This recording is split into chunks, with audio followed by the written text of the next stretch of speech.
रूही की शादी को अभी 1 ही साल हुआ था और वह अपने ससुराल में धीरे धीरे सबके साथ घुल मिल रही थी।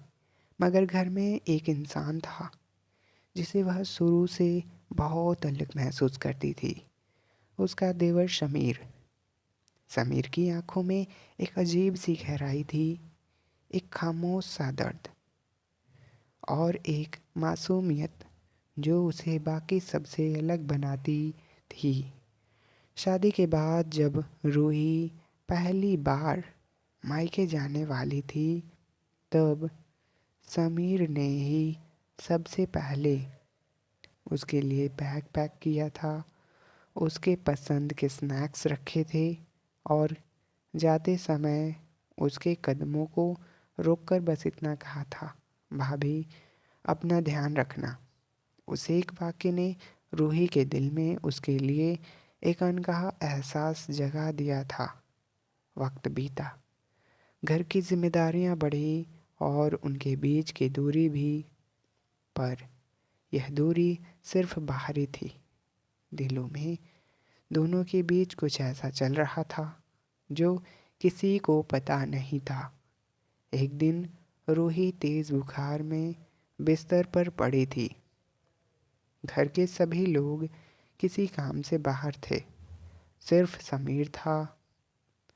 वह उसके पास बैठकर उसके माथे पर ठंडी पट्टी रखता रहा और जब रूही बेहोशी में उसका हाथ पकड़कर सो गई तो समीर के दिल का बांध टूट गया।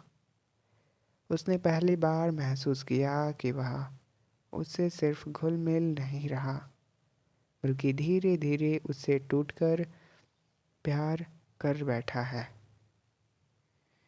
शाम होने पर जब रूही को होश आया और उसने समीर को अपने हाथ पर सोते हुए पाया, तो वह कुछ पल उसे बिना पलक झपकाए देखती रही। उसके दिल में पहली बार एक धड़कन ने कहा, यह रिश्ता गलत नहीं, बस अधूरा है। अगले कुछ दिनों तक दोनों एक दूसरे से नज़रें चुराते रहे, लेकिन दिल का खिंचाव कम नहीं हुआ। फिर एक दिन जब घर में किसी बात पर बहस के बाद रूही रोते रोते छत पर चली गई, समीर चुपचाप उसके पीछे गया। हवा तेज थी, आसमान में बादल थे और रूही का चेहरा आंसुओं से भरा था। समीर ने हल्के से पूछा, भाभी आप ठीक हैं? रूही ने उसकी तरफ देखा और अचानक फूट फूट कर रो पड़ी। किसी को मेरी परवाह नहीं। समीर ने धीरे से उसका चेहरा उठाया और उसके आंसू पोंछते हुए बोला, मैं हूं ना, हमेशा। उस पल में दोनों के बीच सारी दीवारें ढह गई। रूही उसकी छाती पर सिर रखकर रोती रही। समीर उसे थामे रहा और दोनों जानते थे कि यह उनका साथ सिर्फ थोड़ी देर का है, लेकिन यह एहसास जिंदगी भर रहेगा।